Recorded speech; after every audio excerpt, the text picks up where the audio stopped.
Good morning, ladies and gentlemen, and welcome to the audio conference call that will review Embraer's fourth quarter 2019 results. Thank you for standing by. At this time, all participants are in a listen-only mode.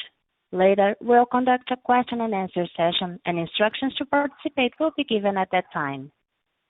If you should require assistance during the call, please press the star key followed by 0. As a reminder, this conference is being recorded and broadcasted at ri.embraer.com.br. This conference call includes forward-looking statements or statements about events or circumstances which have not occurred. Embraer has based these forward-looking statements largely on its current expectations and projections about future events and financial trends affecting the business and its future financial performance. These forward-looking statements are subject to risks, uncertainties, and assumptions, including, among other things, general economic, political, and business conditions in Brazil and in other markets where the company is present. The words believes, may, will, estimates, continues, anticipates, intends, expects, and similar words are intended to identify forward-looking statements. Embraer undertakes no obligations to update publicly or revise any forward-looking statements because of new information, future events, or other factors. In light of these risks and uncertainties, the forward-looking events and circumstances discussed on its conference call might not occur. The company's actual results could differ substantially from those anticipated in the forward-looking statements. Participants on today's conference call are Mr. Francisco Gomes Neto, President and CEO, Mr. Antonio Carlos Garcia, Executive Vice President, Finance and Investor Relations, and Mr. Eduardo Couto, Director of Investor Relations.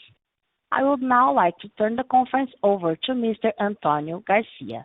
Please go ahead, sir.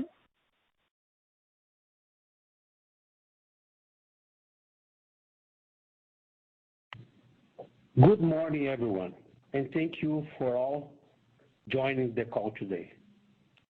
My name is Antonio Garcia. I am Embraer new CFO, and I will present the earnings results of Q4 and 2019 for the first time. I joined the company in January 2020, and my background comes primarily from the automotive sector, working for German companies in Brazil and abroad. I'd like to say a few words before we start the presentation. First, I would like to thank Nelson Salgado, our previous CFO, for a nice transition phase. And Nelson is returning to operation. He's going to lead our team as a Chief Operation Officer. Second, I decided to change my career and my personal life, coming back to Brazil with my family after years living abroad, because I truly believe in Embraer values and the vision for the future. I'm really impressed with what I have seen so far at Embraer. Embraer is a great company with a lot of opportunities, hard work, and passionate employees. My mission at Embraer is to help the company to extract its full potential with increased financial discipline and focus on cost. My pillars are founded in people, cash discipline, and shareholder value. I have no doubts that together with our team, we are prepared to face any challenge ahead. Slide number 4. We found ourselves in a very uncertain times with the COVID-19 outbreak and its impact involving every day risks to the global economy that continues to grow.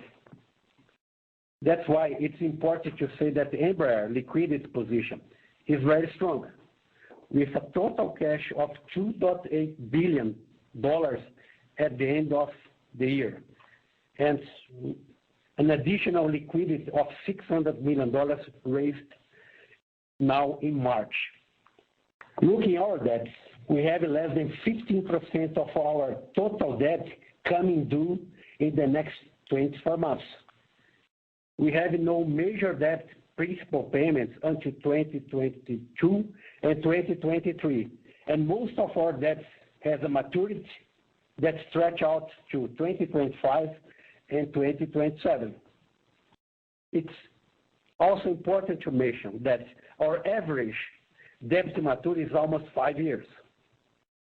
Despite that, we are taking additional measures to preserve our liquidity, to preserve our cash, which includes inventory and production adjustment, extension of payment cycles, CapEx, and expenses reduction. And we are all committed with the business continuity, with the health of our employees, with our partners, customers, suppliers, and in principle also protect the shareholder value. Regarding to the Embraer and Boeing partnership, Embraer finished the carve-out of commercial aviation business at the end of January successfully, and we continue to work on satisfying the closing conditions for this transaction. The European Commission has recently stopped the clock again after previously updated their deadline for June 23rd, so we now expect their analysis to go past that date. Slide number 5.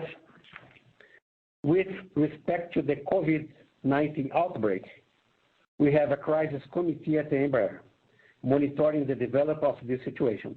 We have implemented contingency plans to act as quick as necessary as this pandemic continues to unfold. If the measures being taken around the world to slow down the COVID-19 becomes persistent, this could be negatively impact the global economy and also our business. Governments have already imposed measures like quarantines, flight and travel restriction, and restriction of movement between countries, all of which we expect to disrupt both the supply chain and demand sides of our business. Embraer has already announced some measures such as a temporary shutdown of operating facilities in Brazil and put the majority of its workforce in paid leave or working remotely.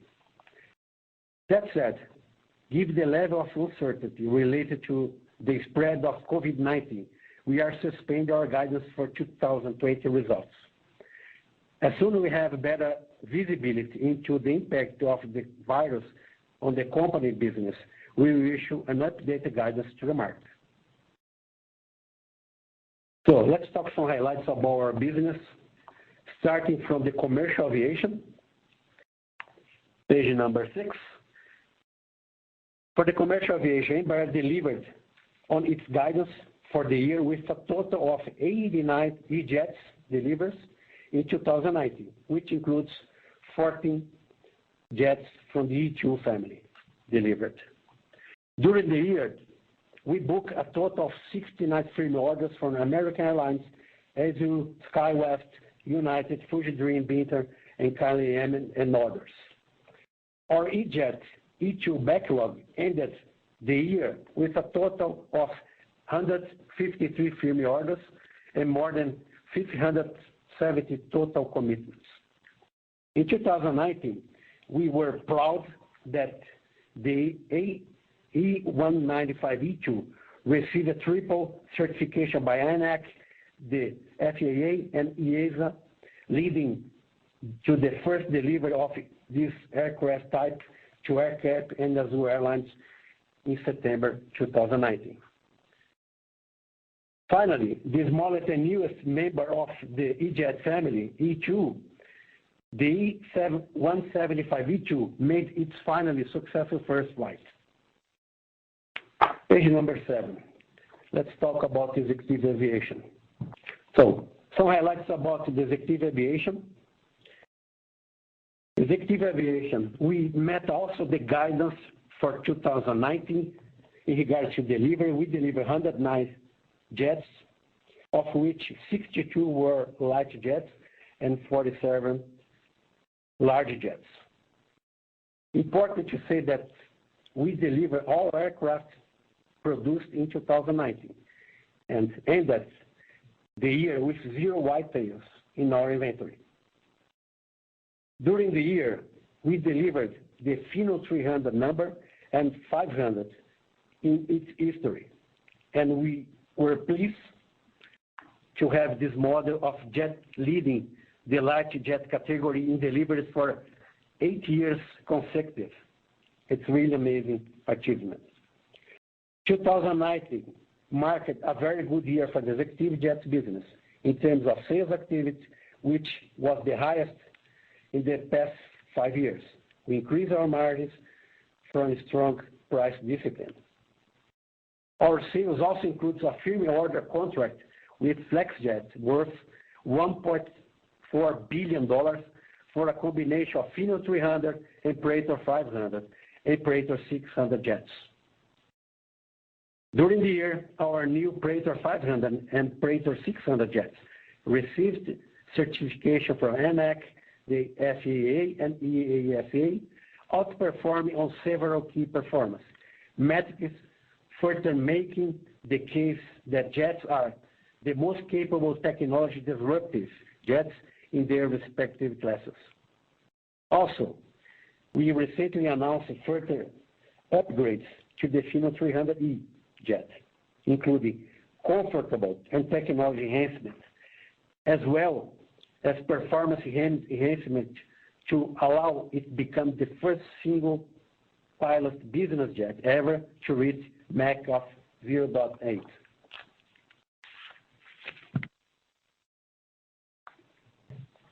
Slide number 8. Let's talk about the defense business. The defense and security business, which continues its transition from the C390 product development phase to serious production, with the highlight of the entry into service with the Brazilian Air Force, with 2 aircraft delivered during 2019. We were also pleased to welcome Portugal as the first export customer for the C390 Millennium version of this aircraft, with a firm order for 5 medium lift cargo transport planes and related services. This contract was included in our backlog in the fourth quarter of 2019. Further diversifying our business, ThyssenKrupp Marine Systems, Embraer, signed a contract to build the Brazilian Navy new Tamandaré class warships. We also signed a memorandum of understanding to start the initial study with the Brazilian Air Force for joint development of a new rugged light military transport aircraft, illustrating that the Embraer continues to consolidate its position of the defense hub for the Brazilian government. We have expanded our work with the Brazilian Navy with Tamandaré contract, adding to our existing strong position with the Brazilian Air Force and growing exposure to the Brazilian Army. Slide number 9, some highlights about our service and support business unit. We continue to grow the service and support business during 2019, signing new maintenance contract to support leasing companies in commercial aviation and increasing our MRO footprint for executive jets, with recently announced expansion of our executive jet services center in Fort Lauderdale, Hollywood International Airport. Embraer Services Support also expanded its training capacity for commercial and executive jets.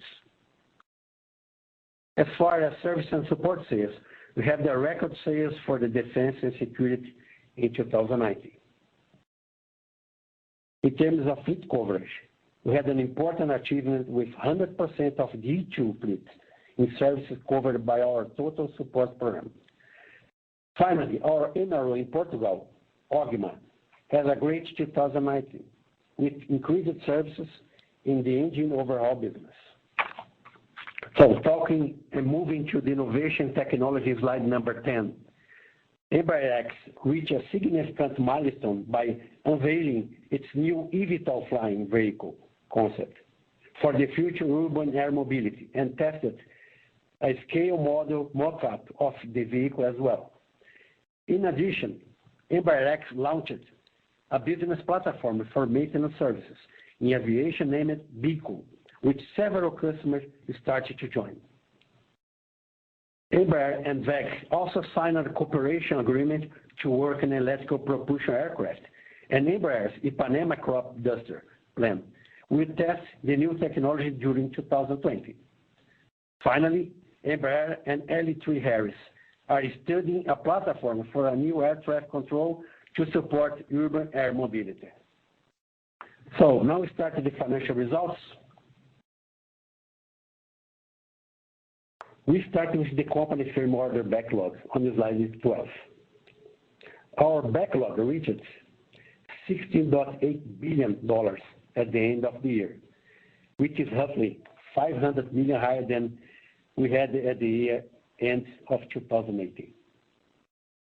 And a strong year of sales in the executive jets, as well as a key contract signed at defense and security, such as the contract with Portugal for the C-390 aircraft, leading to the increase in 2019 numbers. As we usually do with our fourth quarter results, we are showing the breakout of our backlog, with commercial aviation remaining the largest contributor to our backlog in value terms, representing 53% of the total. Executive jets represents around 10%, defense 25%, and services and support 13%. So next on slide 13, we presented the aircraft deliveries starting with commercial aviation. As mentioned earlier, we met our 2019 guidance with a total of 89 commercial jets deliveries, and also meet our executive jet delivery guidance with a total of 109 deliveries. Point out in the executive jets business, 2019 marked a solid growth in total delivery compared with 2018, and our mix of delivery was also more favorable. We delivered 47 large jets in the year. This is driven by the introduction of the Praetor 500 and the Praetor 600 jets during the year, and we are also excited about the future for this best-in-class aircraft. Moving to the next revenue, at slide 14. 2019 revenue of $5.4 billion was within our previous disclosure guidance range and represented a growth compared to 2018 of almost 22%. Higher deliveries in the executive jet segment and better performance in defense and security were the major drivers of the growth in this year. By segment, commercial aviation represented 41% of the revenue, followed by the executive jets at 26%, service and support at 19%, defense and security at 14% of revenue. Next slide, on the slide number 15, we presented SG&A expenses for Embraer. Our continuous effort to become more efficient have helped us to reduce our SG&A expenses, in which of the 6 years shown on the slide. Selling expenses in 2019 was $286 million, while general administrative expenses were $109 million in the year, and we are continuing with our efficiency program to continue to reduce this number. Moving to the operating results in slide number 16, Embraer 2019 adjusted EBIT was negative $5 million, was in line of our guidance of approximately break-even. The results do not include around $71 million in impairment charges related to phase-out of our legacy family in executive jets that was recognized in the fourth quarter. But This number includes separation costs related to the carve-out of the commercial aviation business in preparation for the strategic partnership with Boeing of $120 million. If we adjust these separation costs, 2019 adjusted EBIT would have been $150 million positive, representing a margin slightly above 2% for the year. Our operating margins by business segment, excluded impairment charge and separation costs, were positive 1.2 for the commercial aviation, positive 1.6 for executive jets, defense and security was negative 6%, services and support was positive 13.2%. So moving to adjusted EBITDA on slide 17. Embraer's 2019 adjusted EBITDA was also impacted by the separation costs. Adjusted EBITDA reached $182 million, or a margin of 3.3% for the year. If you take away the impact of the separation costs, adjusted EBITDA would have been $303 million, with a margin of 5.5%. So on slide number 18, we present the net income. Embraer reported an adjusted net loss of $218 million in 2019, implying a negative margin of 4% for the year. Our earnings have been negatively impacted by the combination of the separation costs, similar to the impacts already shown in the EBIT and the EBITDA, and the higher financial expenses. The impact of financial leverage will go away as we close the transaction with Boeing, as we will transition to the majority of our debt to the joint venture. On slide 19, we present Embraer investments. In 2019, our capex was $158 million, and our R&D was $328 million, leading to a total amount for investment of $486 million. Major investments this year were related to the continued development of the E2 family of jets, as well as expenditure related to the separation of assets and liabilities to the commercial aviation business and related services. So moving to the slide 20, we talk about cash flow. As a consequence of the higher number of commercial and executive jets delivery in the fourth quarter, Embraer finished the year with one of the highest quarterly positive free cash flow figures in the history, of a generation of $739 million in free cash flow. We are proud of it.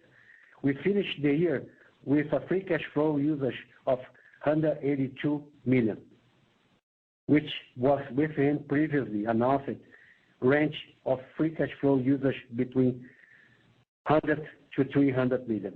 We also reached this guidance. As a result of our positive free cash flow generation in the fourth quarter, on the slide 21, we show our indebtedness. Net debt position improved from $1.3 billion at the end of the third quarter to $612 million in net debt at the end of the year. As mentioned earlier, our liquidity position is strong, with almost $2.8 billion in cash and equivalents, not including the $600 million we recently raised 2 weeks ago. Our debt is mostly long-term and has an average maturity of almost 5 years, with no major principal due until 22 and the year 23. As we continue to monitor the potential impacts of COVID-19, I remain confident in our strong liquidity position and Embraer ability to weather the next few months, and again, just to reconfirm our ability to continue the business and continue to support our partners and our shareholders. In the first place, the health of our employees. I will now turn the call over to our President and CEO, Francisco Gomes Neto, for his closing remarks prior to the Q&A session. Thank you. Good morning to all the analysts and investors connected to our call today. I am Francisco Gomes Neto, President and CEO of Embraer. The coronavirus pandemic is affecting the whole world in our lives. We are still not able to quantify the impacts that the recent measures of social distancing and travel restriction will have not only on our business, but on many others around the globe. Our customers, especially in commercial aviation, are sharply reducing capacity for domestic and international flights, and we have started to see increased risks to our deliveries for the upcoming months. We are taking important measures and have launched a crisis committee formed by all our senior leadership to monitor the situation daily. We have already temporarily closed our main facilities in Brazil and put our workforce at home. Nothing is more important to Embraer than the safety and health of our employees, customers, and associates. We are also implementing measures to preserve our liquidity and maintain our solid financials during these turbulent times. But we also have good news, and I would like to mention some important achievements of Embraer during 2019. We had record cash generation in the last quarter of the year of almost $800 million. We had record sales in the executive jet business, keeping strong price discipline and the successful launch of the Praetor family. Embraer delivered the first two KC-390s to the Brazilian Air Force and completed the first international sale of our new military airlifter to Portugal in the defense and security business. We signed several contracts with the Brazilian government, including the Navy, Army, and Air Force, reinforcing our position as Brazil's defense house. And also, very important, we carved out the commercial aviation business and its related services into a separate business as we continue to move forward in the partnership with Boeing. Regarding the partnership with Boeing, we still need antitrust approval in Europe, and we continue to work together with Boeing team to get it. We believe this is an important and strategic partnership and remains a priority for Embraer. Finally, I'd like to reinforce that Embraer has already passed different crises in the past, and we are confident that this time won't be different. And together with all our employees, customers, and partners, we will come out of this virus outbreak even stronger. We'll keep the market updated as the conditions continue to evolve in the upcoming months. Thank you.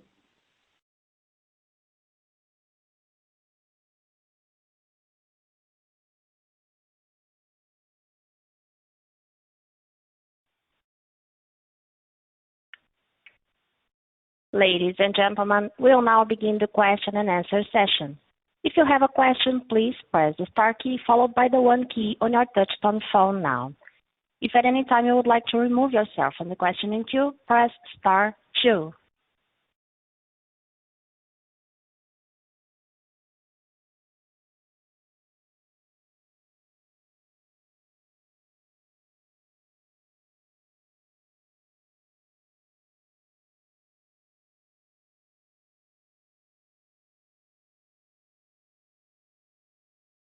Our first question comes from Ron Epstein, Bank of America.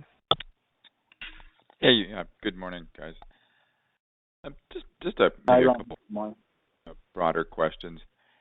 How are conversations going with your customers on the, in the commercial business? What are they coming to you? What are they saying? I mean, how should we think about what the next 3, 6, 9 months could look like in the commercial airplane business? Hi, Ron. Good morning. This is Antonio speaking here. Ron, it's important to mention for sure we are talking with all of our customers, but it's important to mention that Embraer have not yet any cancellation of orders. That's important for us. And we are discussing about some deferrals of deliveries from 2020 to 2021. It's more or less, in a nutshell, the discussion we are having. Okay. And then if time, we needed to also mention this. And then when we look at the business jet business, what have you seen there? I mean, has there been an impact yet on customer decision making, and how's that? I would say what we are seeing right now in regards to impact on the executive jets, we have, I would say, some small requests for deferral, but just quarterly wise, and we have no cancellation, and then I'd say pretty stable for the time being. If I may add, Antonio, it's Edu here, Ron. On executive jets, we continue to deliver planes. We had a few deliveries this week, and we also continue with our sales activity. We had a couple of sales being confirmed this week as well. So we are feeling good on the executive jet side, despite all the uncertainties on the COVID-19. Okay, great. And maybe just one last question, if I may. On the KC-390, when we think about the delivery profile of those aircraft, this year into next, how many aircraft do you expect to deliver this year? I guess they would go to the Brazilian Air Force, right? We have in our plan 2 aircraft to be delivered this year, but we are just evaluating right now with the supply chain, because we are talking to our customer now. We are aligned with our suppliers in regards to the parts, because as everybody knows, we have this traffic restrictions, and what we are doing right now is just to make sure that we have the parts to produce and deliver the aircraft. But we have it in the program. The Brazilian Air Force. Yeah, great. Thank you very much, guys. Thank you. Thanks, Ron. The next question comes from Robert Spingarn, Credit Suisse.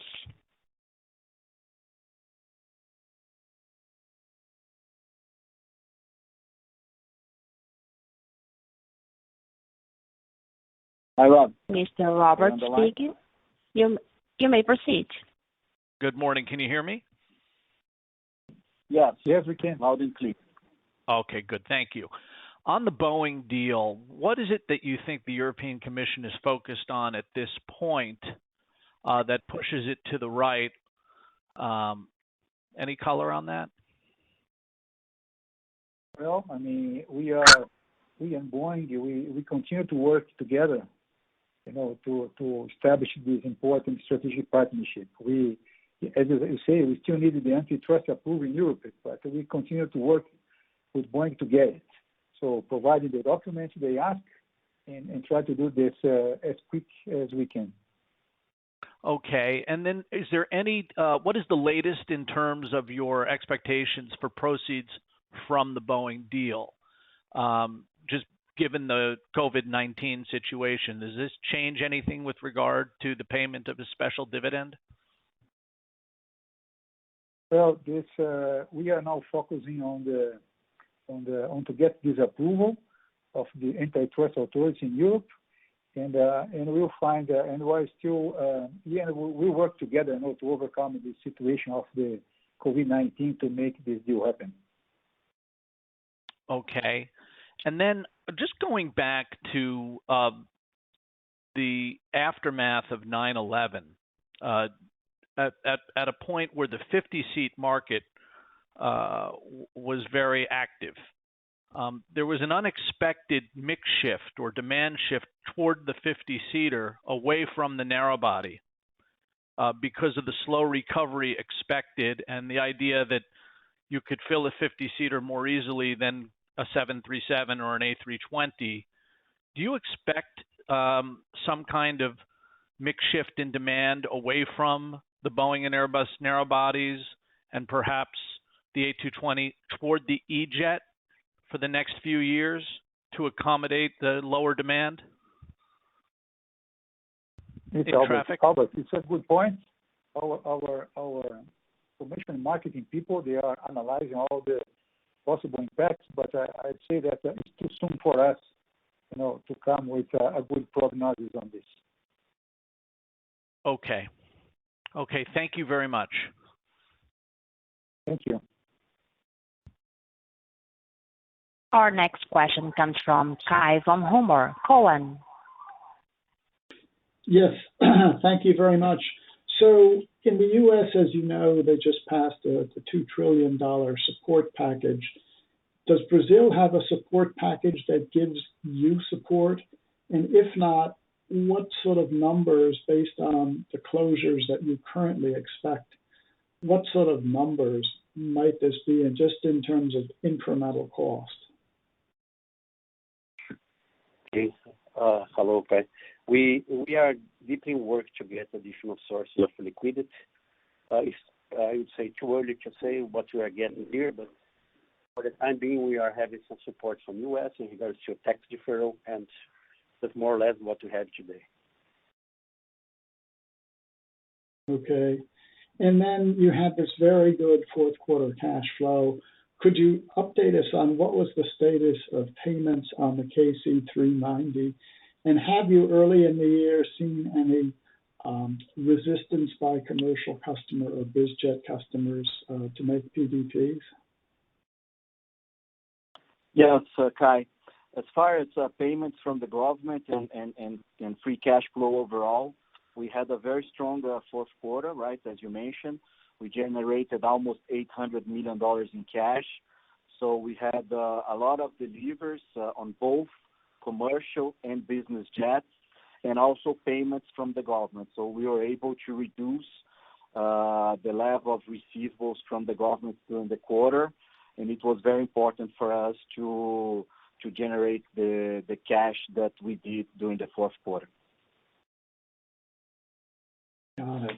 And then I think at one point you talked about the incremental cost of keeping a commercial and a bizjet defense business as something like 10 to 15 million in op expense and 10 to 15 million in interest expense per month. Are those numbers still valid? Sorry, Kai, you're talking about the additional costs from the delay on the deal? Well, the incremental cost of sort of running two separate businesses. Yeah, we have additional costs. The main cost we have is additional financial expenses, around 10 to 15 million per month. And also, you're totally right, we have additional costs of running two businesses, another 10 to 15 million per month. Got it. Thank you very much.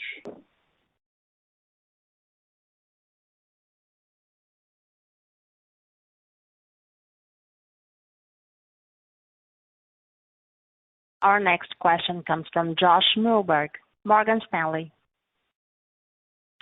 Hey, good morning, everyone. Thank you guys for the call. You guys have covered a lot of ground, but I wanted to just revisit the commercial profitability outlook. We saw that in the quarter, even adjusting for separation costs, that your commercial profitability was below past fourth quarters. And I know that you've had the issue of the 175 SC and also E2 ramp up. And I just wanted to ask, assuming that you didn't have further separation costs, and also assuming that COVID wasn't an issue, can you just talk a little bit about how profitability for commercial might have evolved this year? And also just remind us what the sort of rough mix of E2s and E1s you were anticipating for 2020? Thank you. Okay. Hi, Josh. A lot of uncertainties right now with the COVID-19, right? But going to your question, the main impacts on the commercial side as far as profitability were the mix, right? We had more deliveries in the U.S. Those orders, as you know, they are bigger. So given the bigger orders, they tend to have slightly lower margins. The second point that affected commercial was the E2 ramp up. We continue to ramp up the E2. Last year we had around 15 deliveries. This is starting to help, but we need to continue to move through the learning curve of the E2, and that will, as we continue to move on that will positively affect margin going forward. So overall, those were the impacts. For this year, as I said, we still need to assess the impact of the COVID-19 to have a better visibility in terms of margins for this year for commercial. And if we didn't have this COVID effect, I mean, what might have been a reasonable expectation for a mix of deliveries? What percentage of volume could be E2 this year? Excluding the COVID-19 impact, I think this year in terms of deliveries and even mix should not be too different from what we had in the last 2 years, so around 90 to 100 points. Okay, very good. Thank you.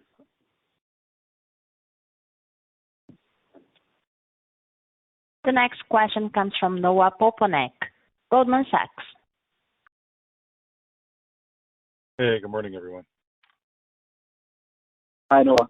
I'd love to attempt to get a little bit more precise on the degree of movement your airline customers in commercial are asking for. If we're looking at a production skyline that had roughly 90 units in it for several years, are we talking 5 to 10 airlines that want to defer? Or are we talking 80 units that want to defer? And are we talking deferring quarters or deferring years?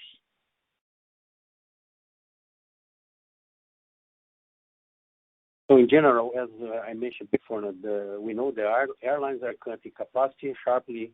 We still need to better understand the impact, but at least they are requesting, most of them, to defer from 2020 to 2021. And again, the discussion right now is very dynamic, and we have changes every day. But it's more between 2020 to 2021 in regards to deferrals and no cancellation. That's important to mention. Yeah, very important to mention, Antonio, as you said. No, we didn't have any cancellation so far. So all the discussions are really regarding delivery schedule, but no cancellations. And is it the majority of your previously scheduled 2020 deliveries that are discussing deferrals, or is it something well under half?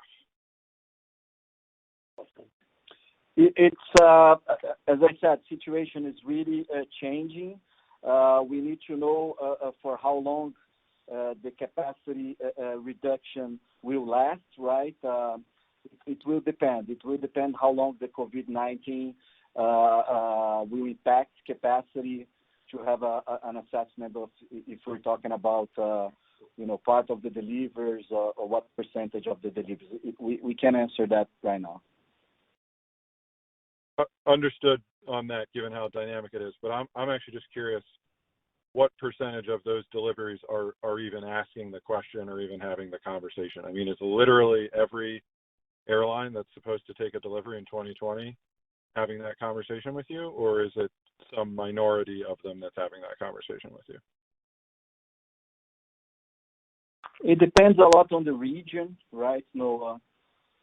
And also how the COVID-19 is evolving in each one of the regions. We have seen, some airlines in Asia already returning operation. In the U.S., the situation is changing a lot. So there was a shutdown, but a lot of conversations regarding returning operations. it's very difficult to know the impact at this point, man. Unfortunately, as soon as we have more visibility, we're going to restate our guidance and give the market more clarity on that, okay? Okay. And then just on the planned special dividend, are you today reiterating that, or is that under review, along with the rest of 2020 guidance being under review?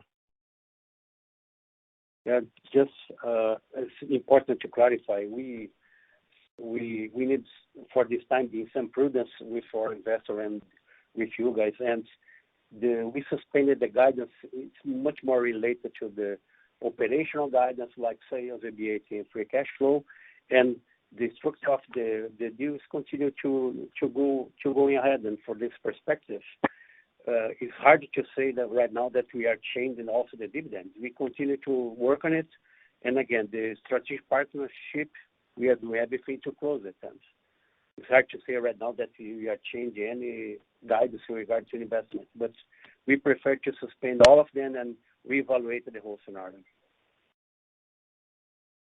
Okay. Thanks so much. Welcome.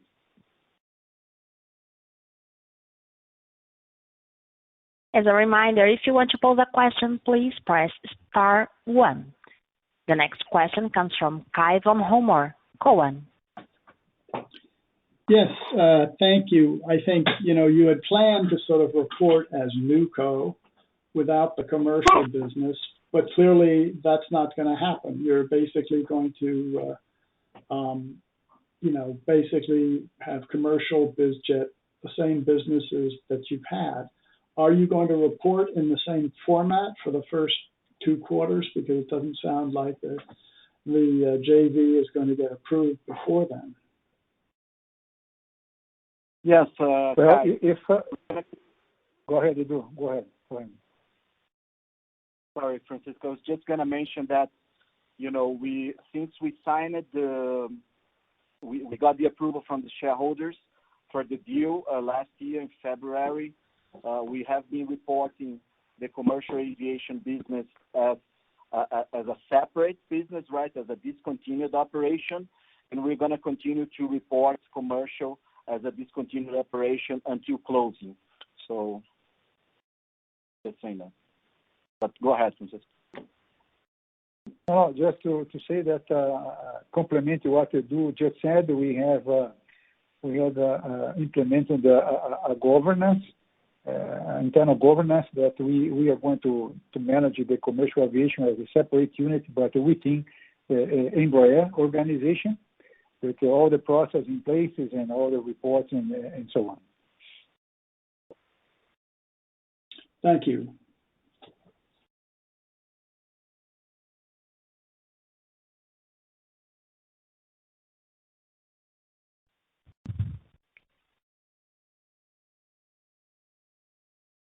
Ladies and gentlemen, this concludes today's question and answer session. That does conclude Embraer's audio conference for today. Thank you very much for your participation. Have a good day.